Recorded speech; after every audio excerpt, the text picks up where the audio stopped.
ओम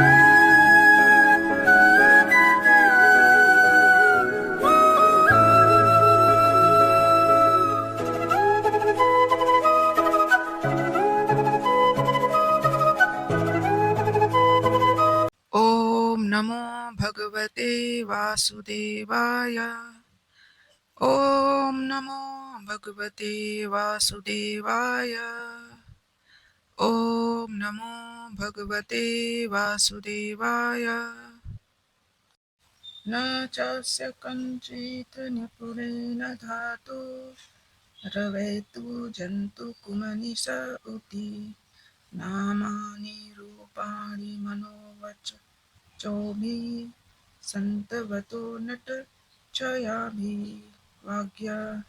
अल्पज्ञ मनुष्य अपने अल्प ज्ञान के कारण श्री भगवान के रूपों, नामों तथा कर्मों के दिव्य प्रकृति को नहीं जान सकते, क्योंकि वे तो किसी नाटक में एक पात्र की तरह कार्य कर रहे होते हैं। न ही ऐसे मनुष्य अपने तर्क या अपनी वाणी द्वारा ऐसी बातों को व्यक्त कर सकते हैं। परम सत्य के दिव्य स्वभाव का कोई भी ठीक से वर्णन नहीं कर सकता। इसलिए कहा जाता है कि वे मन तथा वाणी की अभिव्यक्ति से परे हैं। फिर भी कुछ ऐसे अल्पज्ञ मनुष्य हैं जो अपने अपूर्ण तर्क वितर्क तथा परमेश्वर के कार्यों के दोष पूर्ण वर्णन द्वारा परम सत्य को जानना चाहते हैं। एक साधारण मनुष्य के लिए श्री भगवान के कर्म, प्राकट्य तथा तिरोधान, श्री भगवान के नाम रूप, साज सामग्री, व्यक्तित्व तथा उनसे संबंधित समस्त वस्तुएं रहस्यमय होती हैं। भौतिकवादियों की दो कोटियां होती हैं, सकाम कर्मी तथा मीमांसक। सकाम कर्मियों को परम सत्य की तनिक भी जानकारी नहीं होती और मीमांसक सकाम कर्मों से निराश होकर परम सत्य की ओर उन्मुख होते हैं तथा सूक्ष्म चिंतन द्वारा उन्हें जानने का प्रयास करते हैं।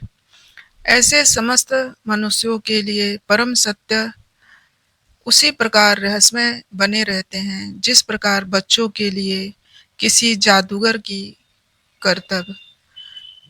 परम पुरुष के दैविक इंद्रजाल से छले जाकर अभक्तगण सदैव अज्ञान में पड़े रहते हैं। भले ही वे सकाम कर्म तथा तर्क वितर्क में कितने ही निपुण क्यों न हो, ऐसे सीमित ज्ञान द्वारा वे अध्यात्म के गुह्य क्षेत्र में प्रवेश नहीं कर पाते। तर्कवादी सकाम कर्मियों से थोड़े उत्तम होते हैं, लेकिन वे भी मोह के चुंगल में रहने से यह मान लेते हैं कि जिस वस्तु में कोई रूप, नाम तथा कर्म हो, वह भौतिक शक्ति से उत्पन्न है।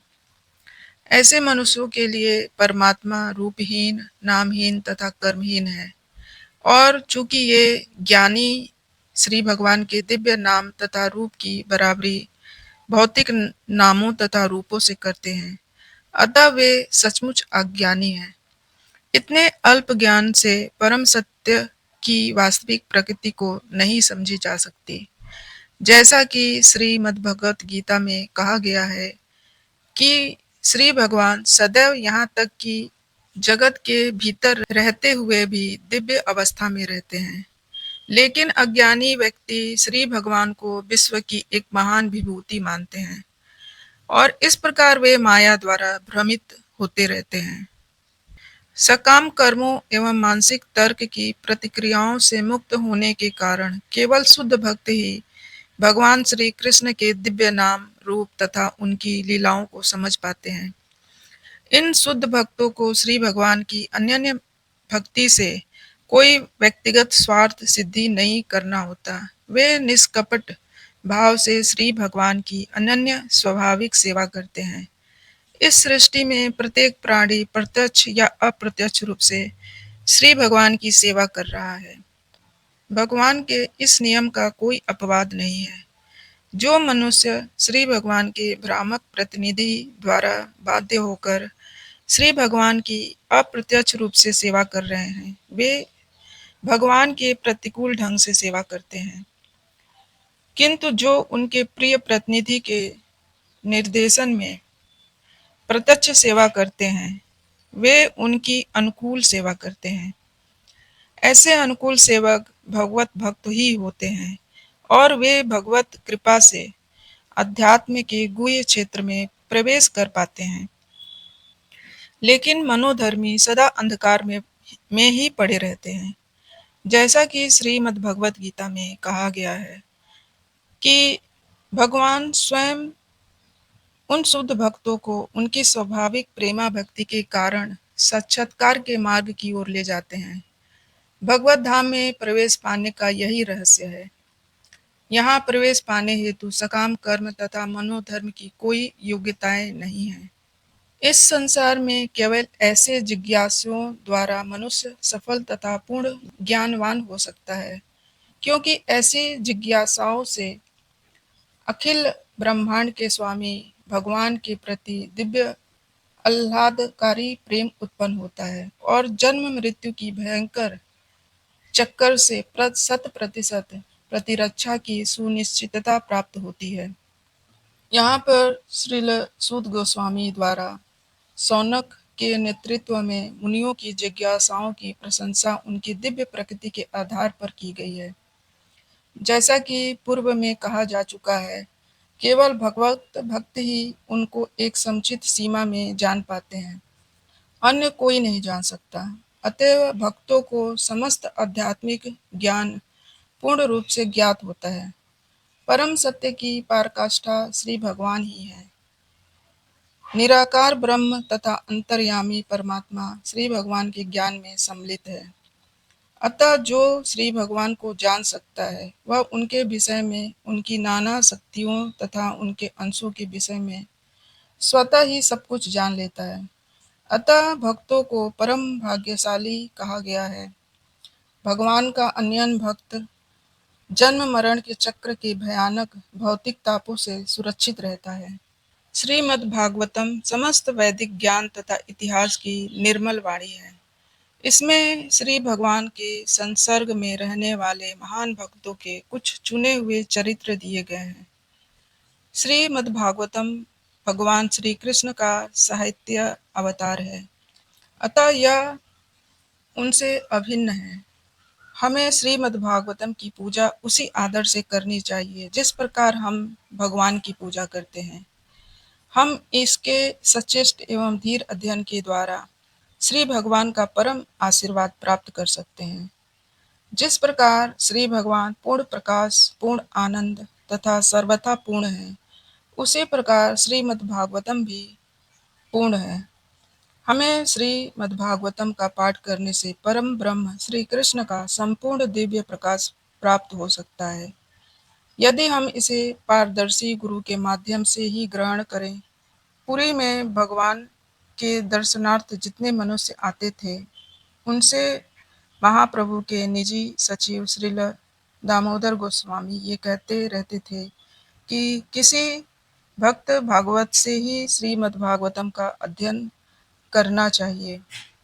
भक्त भागवत स्वरूप सिद्ध प्रामाणिक गुरु है और वांछित फल प्राप्त करने हेतु उन्हीं से श्रीमद् भागवतम की शिक्षा ग्रहण करनी चाहिए।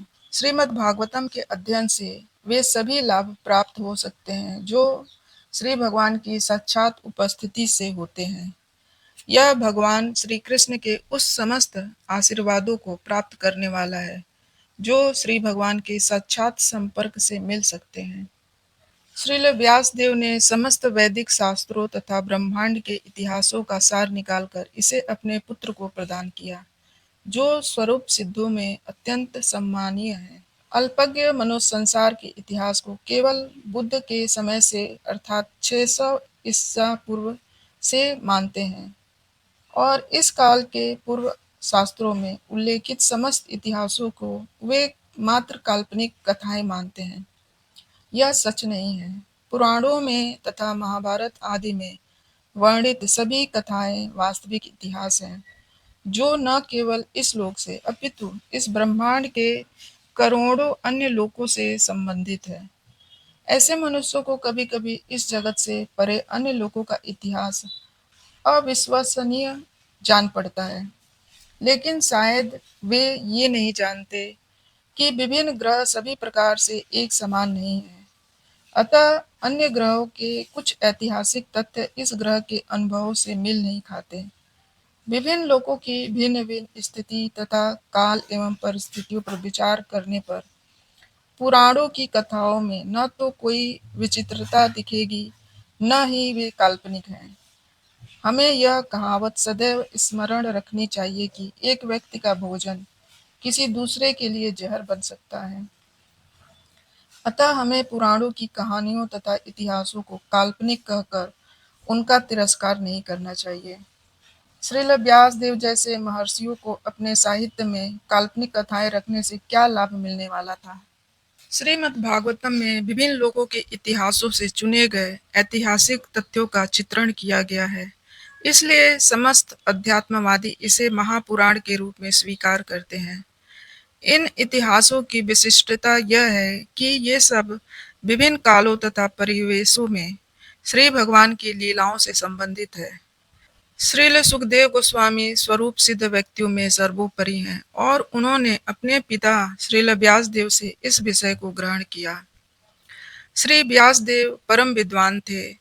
उन्होंने श्रीमद् भागवतम के विषय वस्तु को अत्यंत महत्वपूर्ण समझकर सर्वप्रथम अपने महान पुत्र श्री सुखदेव गोस्वामी को प्रदान किया। इसकी तुलना दूध के मक्खन से की गई है। वैदिक शास्त्र मानव ज्ञान के क्षीर सागर के समान है। जिस प्रकार मक्खन दूध का सर्वाधिक स्वादिष्ट तत्व होता है, उसी प्रकार यह श्रीमद् भागवतम भी है, क्योंकि इसमें भगवान तथा उनके भक्तों की कार्यकलाप के अत्यंत सुस्वादु उपदेशात्मक तथा प्रामाणिक विवरण मिलते हैं। किंतु यदि नास्तिकों तथा व्यवसायी वाचकों से श्रीमद्भागवतम सुना जाए तो जन सामान्य के लिए श्रीमद्भागवतम का व्यापार जो करते हैं तो उससे कोई लाभ नहीं होता। श्रील सुखदेव गोस्वामी को श्रीमद्भागवतम इसलिए प्रदान किया गया था क्योंकि उन्हें श्रीमद्भागवतम का व्यवसाय नहीं करना था। उन्हें इस व्यापार से परिवार का भरण पोषण नहीं करना था। इसलिए श्रीमद्भागवतम को श्रील सुखदेव के ऐसे प्रतिनिधि से ग्रहण करना चाहिए जो संन्यास आश्रम में हो और जिस पर परिवार का बोझ न हो। दूध सचमुच उत्तम एवं पोषक होता है, किंतु जब कोई सर्प मुंह से इसका स्पर्श कर देता है तब यह पोषक नहीं रह जाता, उल्टे यह मृत्यु का कारण बन जाता है। इसी प्रकार जो मनुष्य दृढ़ता से वैष्णव परंपरा में नहीं लगे हैं, उन्हें न तो श्रीमद्भागवतम का व्यापार करना चाहिए और न अनेकानेक श्रोताओं की आध्यात्मिक मृत्यु का कारण बनना चाहिए। श्रीमद्भागवतम में श्री भगवान कहते हैं कि समस्त वेदों का उद्देश्य उन्हें भगवान श्री कृष्ण को जानना है और श्रीमद्भागवतम तो संचित ज्ञान रूपी साक्षात श्री कृष्ण ही हैं। अतः यह समस्त वेदों का नवनीत सार है और इसमें श्री कृष्ण से संबंधित समस्त कालों के ऐतिहासिक तथ्यों का संकलन है। वस्तुतः यह समस्त इतिहासों का सार है।